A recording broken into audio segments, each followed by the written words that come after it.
Hello everybody. So today we have another seminar. So Ricardo is a professor in Universidade Católica Portuguesa. He has a PhD in the London School of Economics. He's a person working in many interesting things, especially shareholders, positioning in companies. There's a lot of very nice publications, and today he's going to present us the paper with José Azar, that is somebody that we had here before. It's called Estimating Oligopoly with Shareholders Voting Models. Okay, feel free to start. Thank you very much for the invitation. It's a pleasure to be here discussing my research, and this is joint work with José Azar from YES on estimating oligopoly with shareholders voting models. And let me start with a little bit of motivation. Overlapping ownership has the potential to impact market outcomes, and the reason is that when at least some of the shareholders of a firm hold shares in other firms, shareholders may not agree on profit maximization.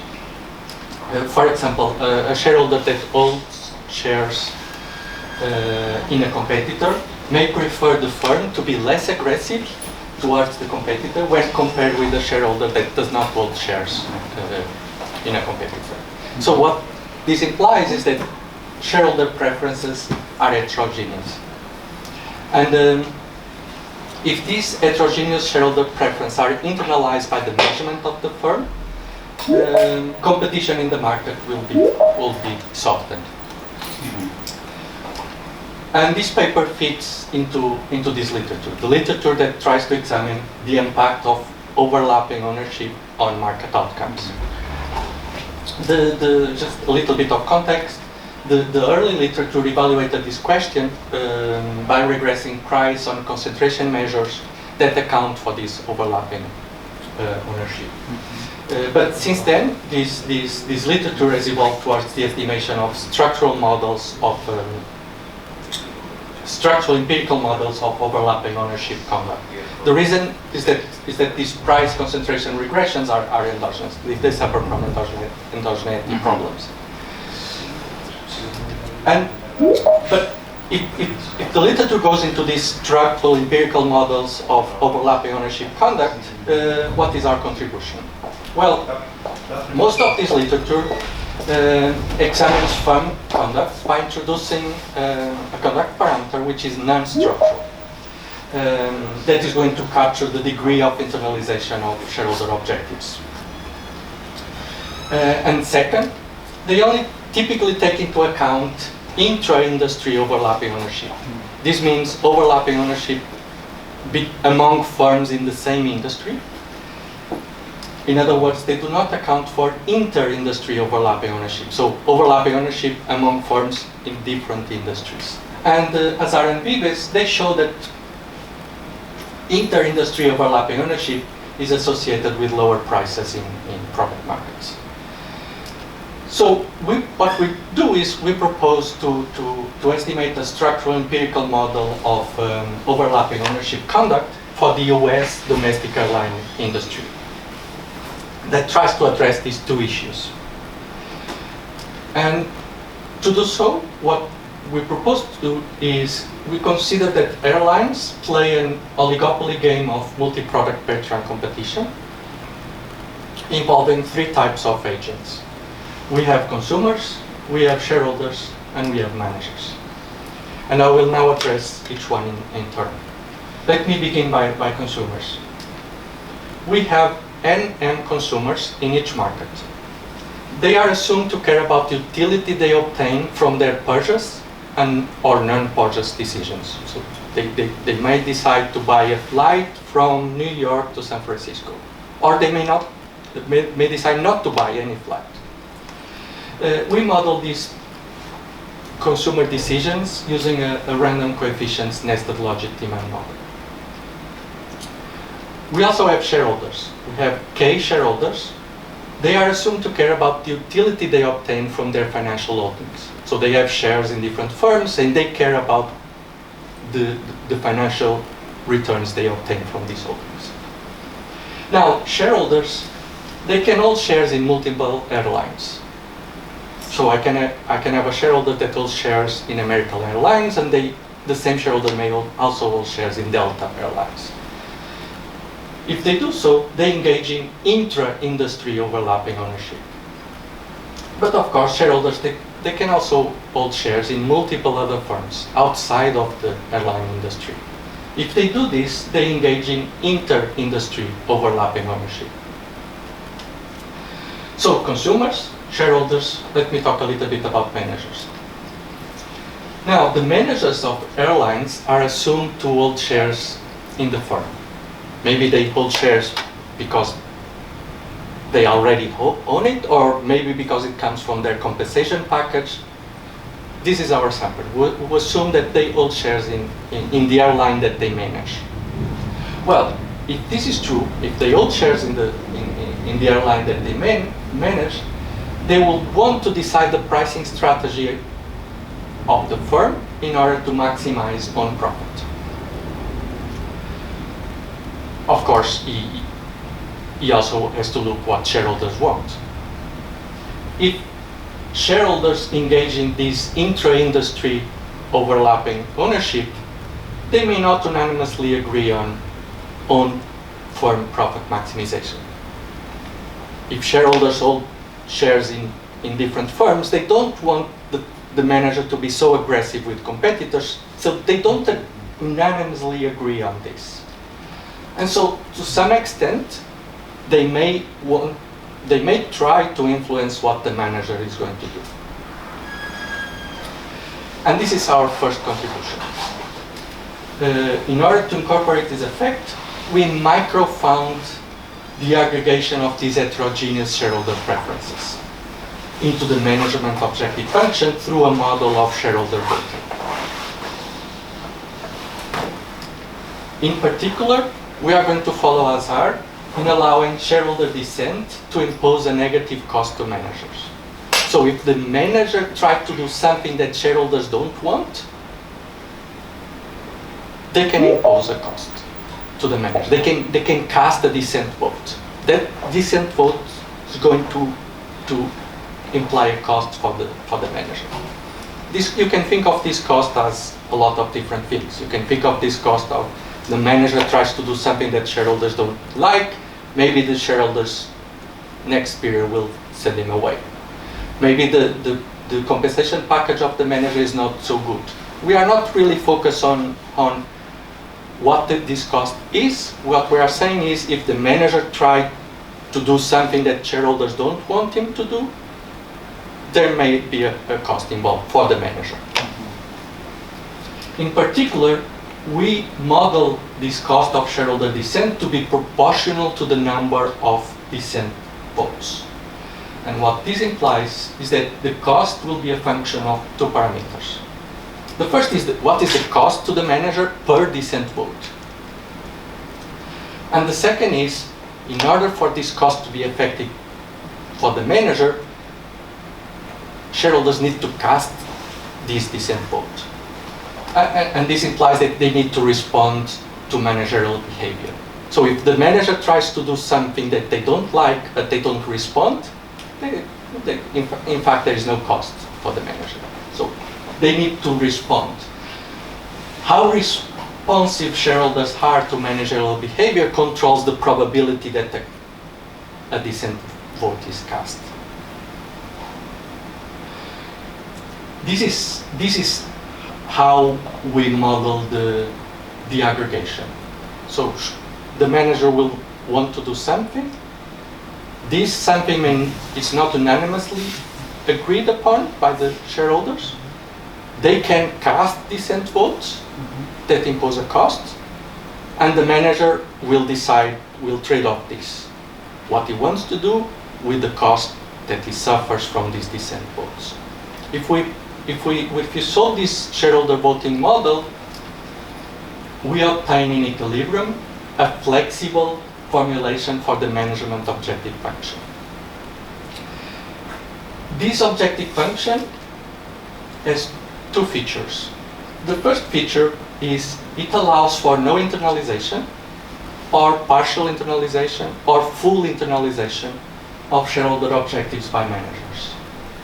This tries to address our first motivation, is we want to understand, we want to estimate conduct, so how much of these shareholder objectives are internalized by the manager, but we don't want a non-structural conduct parameter. And what we have is an objective function that is fully structural, that comes from this voting, and this fully structural objective function allows for these different levels of internalization.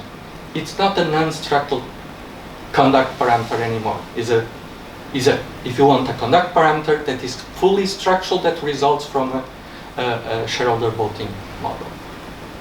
The second feature has to do with this objective function that we derive structurally predicts that the degree of internalization of shareholder objectives should increase with the concentration of shareholder ownership within the firm. So if ownership is more concentrated in a few shareholders, the degree of internalization of shareholder objectives will be higher. Why? Because if I have a more concentrated shareholder, you will be able to influence the manager a little bit more, and so we will internalize the shareholder objectives a little bit more. This is the second thing. Now let me give you a little bit more details on this objective function, which is in fact our first contribution. To do so, let me just give you a few notation. I try not to include in the presentation a lot of notation, but this is the minimum I think I will need. So phi and VKF are going to denote the financial interest and the voting shares of shareholder K in firm F. So phi is how much of the profit that goes of the profit of firm F that goes to shareholder K. So if I have 20% of the firm, I will get a percentage of this. And it's not necessarily equal in these firms to the voting shares. So I can have 20% of the product, but of the profit, but I only have 5% of the votes. So we distinguish the two, at least as a theoretical perspective. In the empirical application, we will assume that both are the same. Pi F is the profit of firm F, and it's going to be a function of the full vector of prices, of course. The profit of firm F depends on the prices of firm F, but it also depends on the prices of other firms in the industry. And now we are going to have the two parameters of interest. Kappa is the cost per dissent vote that to the manager of objective function of these shareholder dissents. What is the cost per vote that I impose to the manager if there is shareholder dissent? This is kappa.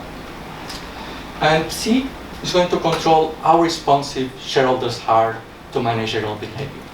In other words, this C is going to control the probability that a dissent vote is cast. These two are basically going to be our contribution. And in equilibrium, the objective function of the manager of a firm is going to be the following. He's going to decide the prices of the firm in order to maximize a weighted average of the profits of the firms in the industry. He cares about the profit of firm F. So this is the manager of firm F. So he decides the profits, take into account the profits of firm F, but he also weights the profit of other firms because he has to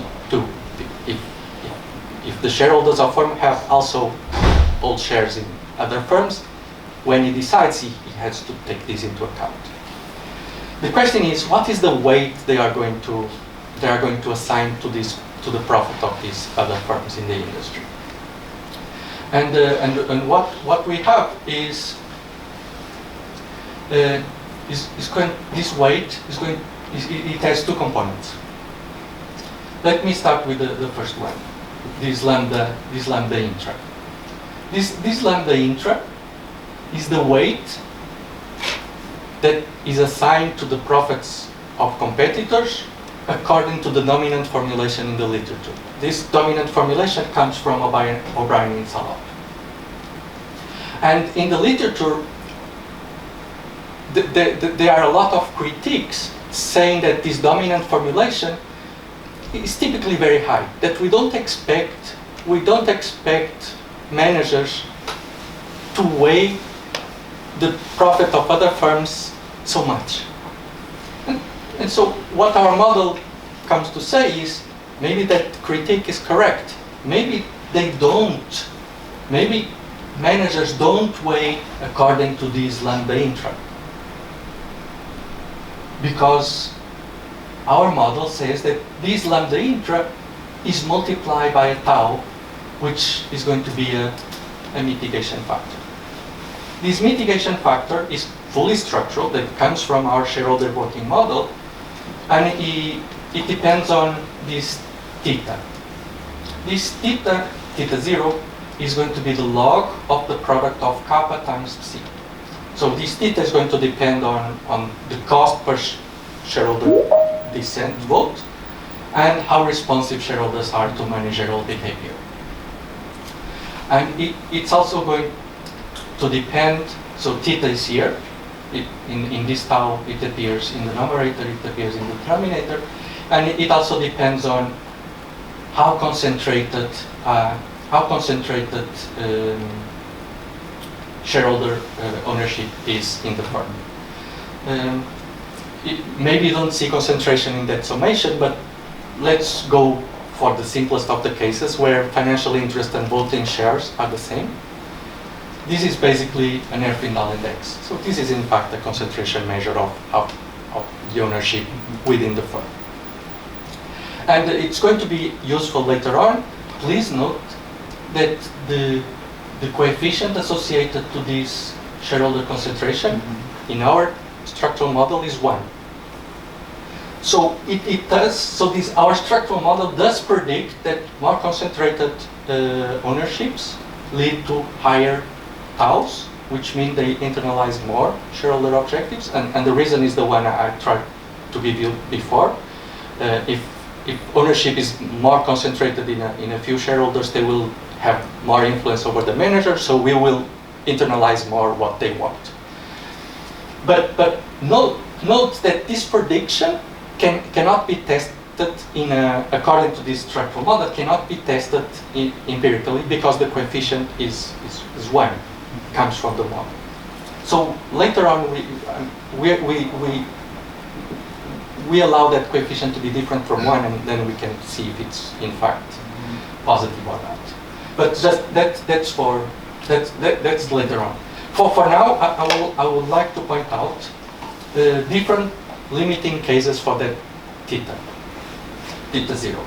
Let's assume that shareholder dissent does not impose a cost to the manager. So if shareholders don't like what he's doing, he doesn't care. It doesn't impose any cost to the manager. So kappa is 0. What happens when kappa is 0? When kappa is 0, this theta 0 is minus infinite. When theta 0 is minus infinite, this tau is 0. So when there is no cost to the manager will do what he wants, which is maximize on profit, because if this is 0,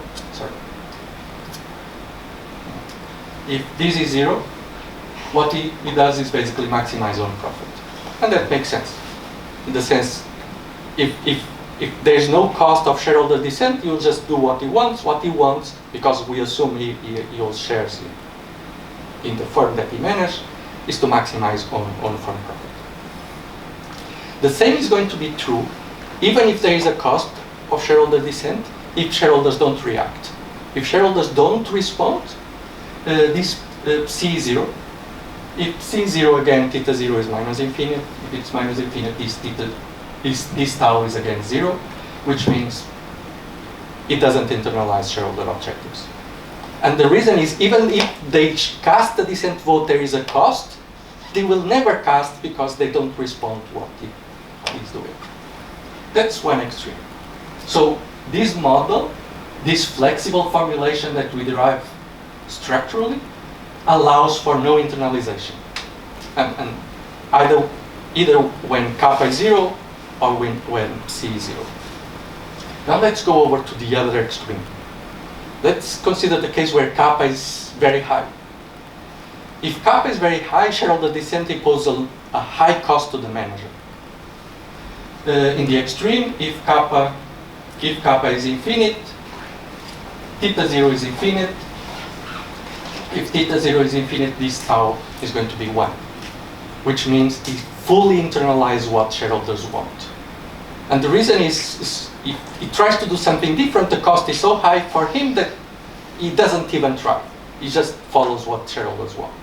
The same is going to be true if C is very high. If shareholders react a lot, C is going to be very high, and it just does what they want. So we are in these two extremes. We can have no internalization, we can have full internalization, but of course for intermediate values of kappa and C, tau is going to be strictly between 0 and 1, which means that we're going to have partial internalization of shareholder objectives. And so this is our first contribution. We have a model that structurally allows to evaluate what is the degree of internalization of shareholder objectives. But I told you that this project has two objectives. The second one has to do with, typically in the literature, the focus is on intra-industry overlapping ownership. And what we try to evaluate is there an effect of inter-industry overlapping ownership? Because in theory, as R&B they say it should be. And the argument is the following. Our model, just a small note, our model is a partial equilibrium model. So it's a model for the airline industry. This is a general equilibrium kind of argument. And the argument is the following. The manager is deciding prices, so basically he's deciding quantities, if you want. And what does R&B argue is that from the point of view of airlines, there can be inter-industry positive pecuniary externalities from expanding output. And the argument is the following. If you take as given output in other industries, if we increase output in the airline industry, this is going to affect the relative prices across industries. And if output in the airline industry goes up, the relative prices and of course profits in industries outside the airline industry are higher. Well, if shareholders engage in this inter-industry overlapping ownership, they benefit from this increase in profits. Now, because our model is a partial equilibrium model, we cannot fully structurally incorporate this general equilibrium kind of argument. But I'm sorry, why is the previous claim true? If output in the airline industry goes is up, high, then prices in the other industries are also high? The relative prices. So when output in the airline industry goes up, prices in the airline industry go down. Yeah. And so the relative prices in industry. So there's paribus, then the relative. Yes. They are higher. Mm-hmm. And so if shareholders engage in this inter-industry overlapping ownership, they benefit from this increase in profits. We want to capture this, but our model is a partial equilibrium model, and so we have to follow kind of a reduced form of approach to try to capture this. And what we do is we think we capture this benefit for shareholders that engage in this inter-industry overlapping ownership as reducing the marginal cost of airlines. because if the marginal cost goes down, they benefit. So we try to put this general equilibrium argument through the marginal cost. It's not optimal, but for now it's the best way to incorporate. Of course, the optimal solution will need to have a general equilibrium kind of model, and we don't have that yet. So we start with this partial equilibrium model. So our mechanism goes through this, and to be very transparent, what we do is the following: we allow the marginal cost of an airline product in a given market to be a function of a vector of observed and unobserved cost shifters. No problem there. But we also assume that it's going to be a function of a measure of inter-industry overlapping ownership. And for this, we just use the dominant formulation, the one from O'Brien and Salot. And the argument, if the argument is true, then higher inter-industry overlapping ownership will lower marginal cost. So this gamma will be negative. That's the theoretical argument, but then we'll take this to the data and we'll show that. I will show you the results in a second. So these are the two theoretical contributions. First one, our objective function is fully structural, and so it has allow us in a fully structural way to quantify the degree of internalization of shareholder objectives. And second, we allow for the effect of this inter-industry overlapping ownership. I'm sorry, what the capital gamma represents? These are the coefficients on the vector of observed cost shifters. And this is the theoretical part is this one. Afterwards, what we do is we take it to the data. And we use 5 sources of data. So, of course, we need airline ticket data. We have that. We also need airport coordinates information, because products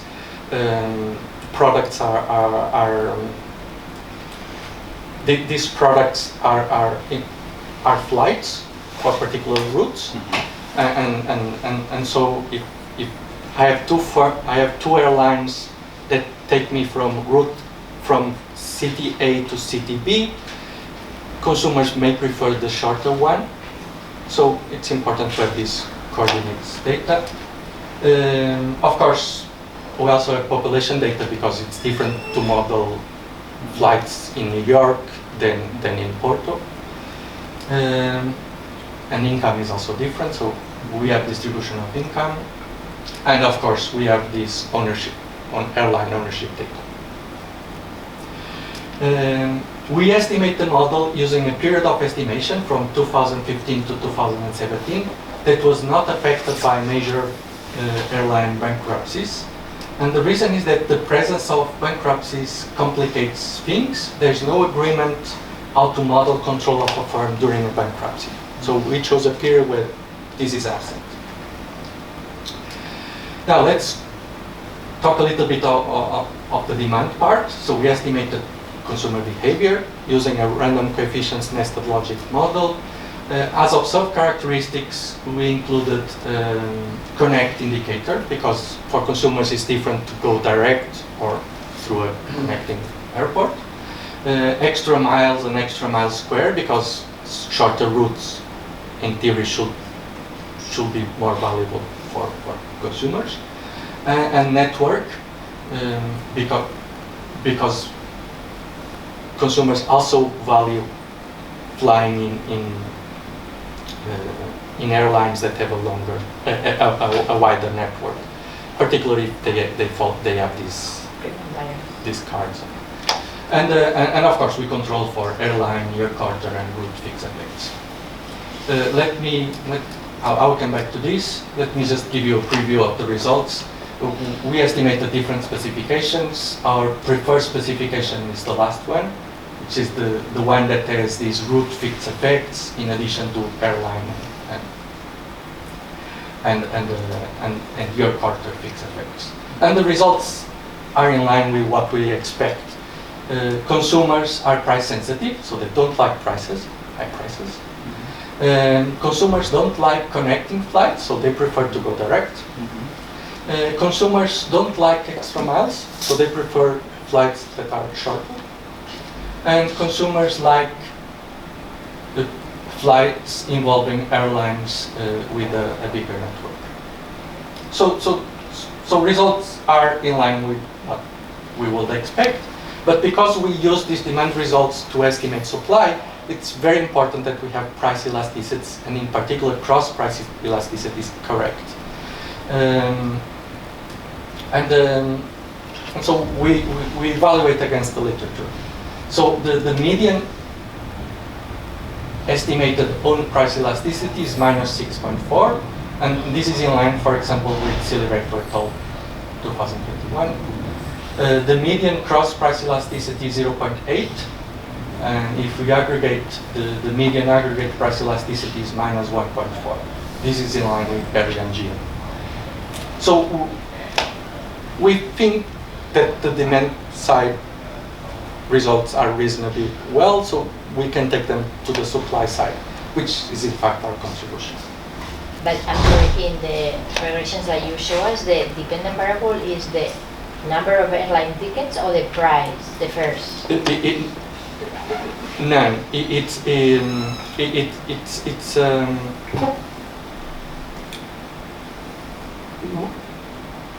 a random coefficient nested logic demand model, and what we do is the market shares of each company. Of each company On each route. Depends on the utility that consumers assign to the different products. And what we do is we choose the median utilities across consumers that match observed shares with predicted shares. So the first step is recover these mean utilities, and so the explained variable is these mean utilities. So this is basically the impact of these different. Yeah, because in your theoretical model, the managers choose the prices, but but then when you take it to the model, you're using like the shares, right? That include both prices and quantities, right? Yes, but we take the market size, as fixed because it's the population. So you're saying it's a good approximation to the price? No. So the market shares are going to be a function of the quantities, and the quantities are going to be a function of the prices. Yeah. And typically the assumption in this kind of models is that the market size is exogenous. So it's this population. So choosing market shares, or basically is not true. It's choosing prices that influence market shares, but basically it chooses prices that influence quantity. Just this market size is exogenous. But the explained variable here is the mean utilities of each product in each of each flight, in each route, in each quarter. And so these are the impacts on utilities. And so, for example, when you see a negative sign, it means that this is fair prices. It means that when prices increases, the utility of consumers decrease. And this is valid for any of the. And to be fair, I skipped this part in the presentation. So I went to the supply side and abstracted from this. And but of course, it's an important part of the paper because we need to get the demand correct so that we can estimate supply. And we think the numbers they are not perfect, of course, but they fit reasonably well into the literature. So we take them as reasonable. And with this, we move to the supply side, which is basically our contribution is on this part. And what we want to do here is to estimate basically three things. We want to estimate the parameters that affect tau, the degree of internalization. We want to estimate the coefficients associated with the observed cost shifters, and we want to estimate gamma. What is the impact of this inter-industry overlapping ownership on? These three things is what we want to do. But of course, the main one is tau, the parameters in the tau function. And we allow, the tau is this mitigating factor, we allow for different specifications. The first specification that we consider is a constant tau. Suppose we don't have that structural tau that we had, but we have a constant tau. It's constant across airlines, it's constant in the sense that it doesn't depend on ownership concentration. And the reason we do this is because this replicates the objective function in most of the literature. So we want to compare ourselves with the literature. The second specification is the one that we derived in our model, that is airline specific and comes from the structural model.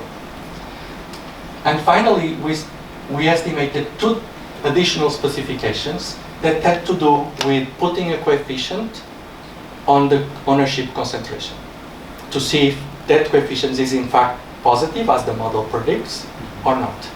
And we consider, even for this case, we consider two specifications. One that follows the structural, so we just use the same and just put a coefficient.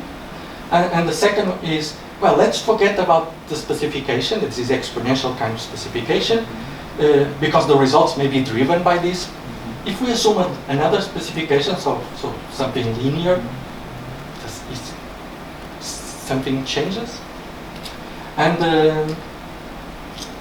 the results are very robust across these specifications. So here we are estimating these conduct parameters. In the first one, it's constant, so we are basically estimating tau. The second one are structural, and in this line we are estimating this theta 0. And in the second line is theta 1, which will be the coefficient on this ownership concentration. In our structural specification, it's 1. If we don't estimate it, it's 1 as it is. And then in these other two, we estimate it to see if it's driven, if this is in fact a result or not. But let me focus not on this for a moment, but on this row here that says median tau. This is the median tau estimated across the sample. Of course, for the constant, it's the same number, of course. But for the other ones, because it's airline specific, it varies across airlines and time periods. And if you look, you will see that the numbers go between 0.38 and 0.42. What does it mean? It means that the data rejects the no internalization, rejects the 0, and it rejects the full internalization as well. So what the data suggests is that there is partial internalization of shareholder objectives. And second, is not as is substantially less than the full. It's not 1, it's not near 1, it's 0.4. That's the first conclusion. So what this suggests that the weight that managers put on shareholder object is substantially less than in the full internalization limiting case. This is a nice result because it answers the critique that comes from the dominant formulation that says, well, we don't believe on this dominant formulation because it seems so high, and what the results, it looks very high. And in fact, what the data suggests is that they don't put that weight, they put substantially less than that. So we are in line with that critique. We are saying that critique may be right, it's too high. That's our first result. Our second result and has to do with this theta 1. Even if we allow this theta 1 to be estimated, we get the result that this internalization is higher for firms that have more concentrated shareholders, because those are the ones that can influence the manager more. So for those firms, we will expect tau to be higher, and that's what we get. That's what we get. So the second conclusion is that the prediction of our theoretical model that the internalization should be higher for more concentrated ownership settings, the results seem to suggest that. And finally, gamma. What is the impact of this inter-industry overlapping ownership? Again, negative, robust across the different specifications, which seems to suggest that this general equilibrium kind of argument of Azar and Vivas is correct. Shareholders benefit from this inter-industry overlapping ownership.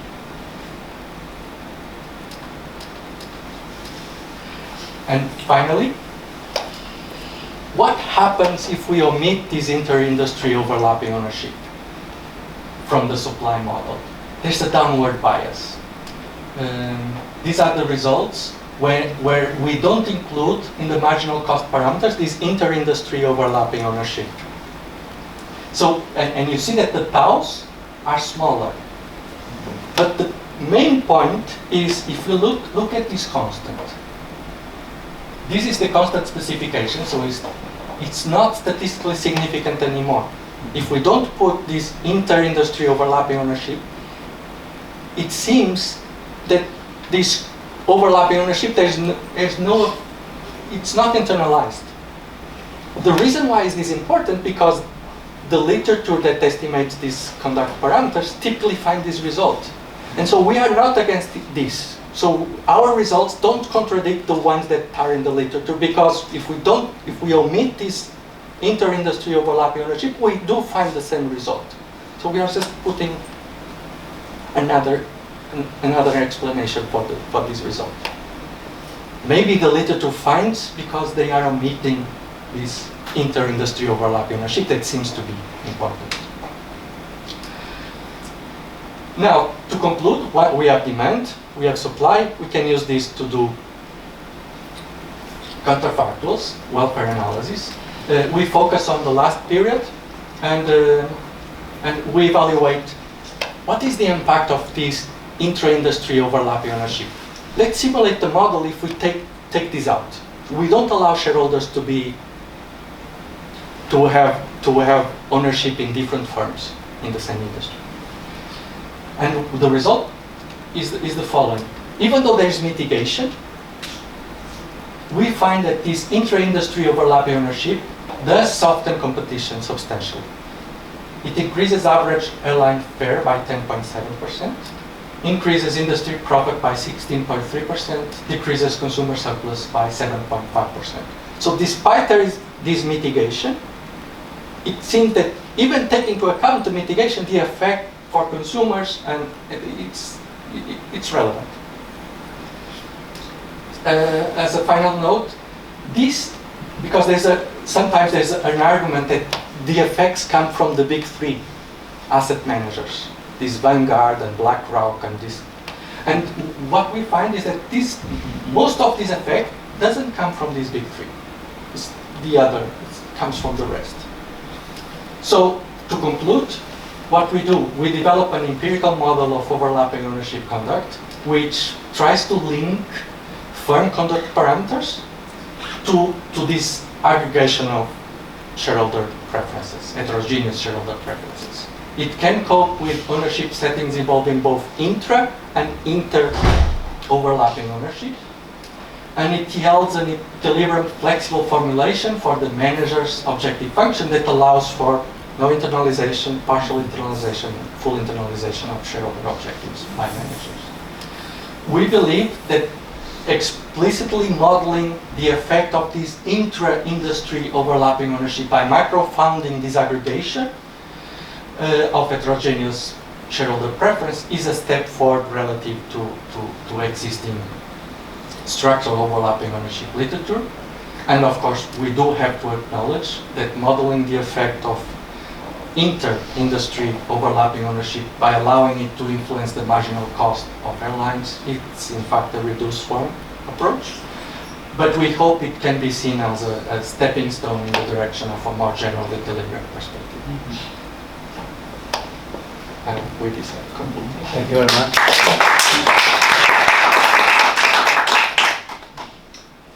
Anybody would like to ask any question?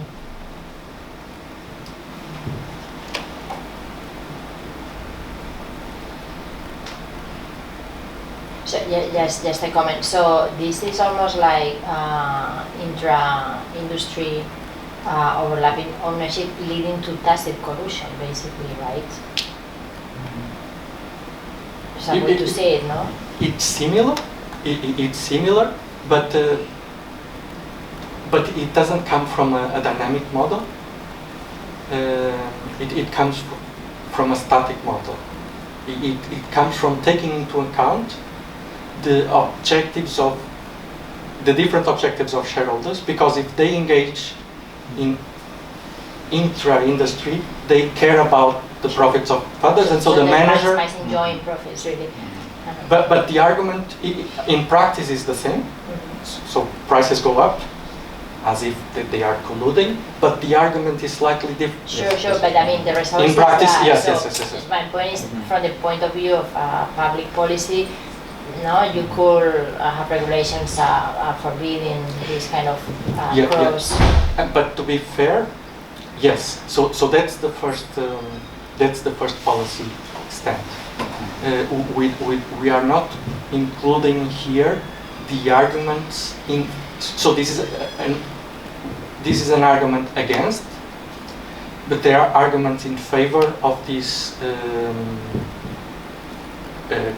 overlapping ownership that relate to diversification kind of finance more type of arguments. So those we are not taking into account. So what we are saying is, absent any other thing, it seems that there is a negative impact for consumers. But for policy making, it needs to be trade off afterwards with positive impacts that they may have. I see that there's actually a case against cross ownership. I mean, somehow should be more regulated. And even if there is like a portfolio diversification argument, I don't think it's enough to sustain. It's because these big three, they offer these low cost, these ETFs. So they replicate the stock market index in a very cheap way. So for investors, it's a very cheap way of getting the benefits of diversification, because they just replicate the index. And they sell it very cheap to investors. But of course, by replicating the index, they have shares in almost all the firms. So that's why we have this inter and intra. If we don't allow, if we restrict this, we are also restricting this low cost kind of for investors. So we are not making a stand of for or against. Of course, this is an argument against, but I don't want push it forward. Yes. Particularly because finance is not my my area. Well, but we have to push there. Okay, and just as a curiosity, so like investment fund like BlackRock or Vanguard, how much can have in an airline company? Like 1%? They can have more. I think around 5%. 5%. Well, in that's a each. lot. Yes. It's a lot. But the effect, everything depends on how concentrated the ownership is. So if they have 5%, but there is and this happens, for example, in our data we still have Virgin.